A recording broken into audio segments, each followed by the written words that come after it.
My name is Sean Chapin, and I am a gay man here in California. We recently just passed the Fair Education Act, which ensures that LGBT history is accurately taught in our schools. And those who oppose this law are now gathering signatures on petitions to try to repeal this law on the June 2012 ballot, kind of like how marriage for gay couples was taken away by Prop 8 here a couple of years ago. Well, the truth about this opposition, which goes by the name Stop SB 48, is that they are extreme. But more than that, they're dangerous. The campaign now has 4 sponsors from the California State Assembly behind their effort, 2 from the Northeast California area, 1 from the Los Angeles area, and very importantly, 1 from the Bakersfield area. Representing this area is Shannon Grove, a business executive who was just elected by her district this past November. She is actively pushing the signature collection effort for Stop SB 48, including using her Facebook page and speaking at a Tea Party event in Bakersfield. And what she has said about SB 48 is unsettling. For example, she has said that our children do not need to know about gays and lesbians at such a young age. Well, if anti-gay bullying is rampant here in California, then that must mean that they're finding out about gays and lesbians somehow, but they're not learning the truth about us, or this bullying would not nearly exist. If what has happened at a school in London over the last 5 years teaching about gay history is any indication. She has also said that this push by the legislature to showcase a person's sexual behavior has no place in our classrooms or books.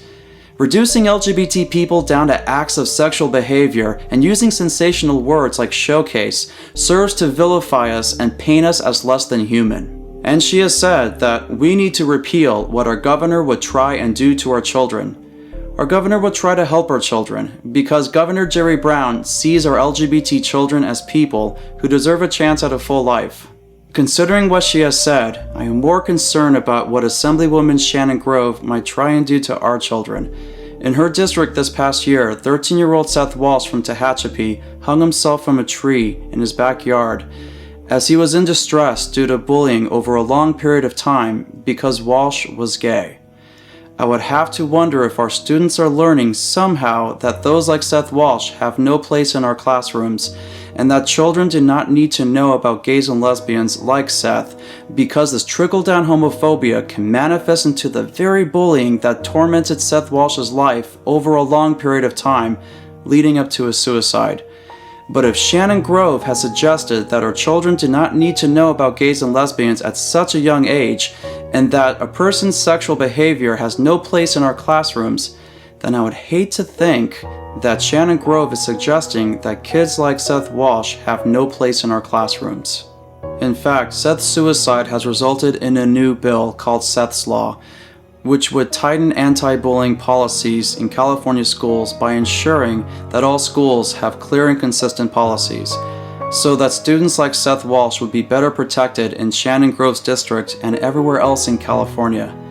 However, she voted against this bill. And while she's talked about SB 48, it remains unclear why she voted no on Seth's Law. What is clear is that Assemblywoman Shannon Grove's views on SB 48, together with her apparent silence on Seth Walsh, are scary. And they help reveal that the Stop SB 48 campaign is dangerous to California. For the campaign is driven by an underlying extreme agenda to vilify and persecute LGBT people with ignorance, fear, and hatred. This has gotta stop.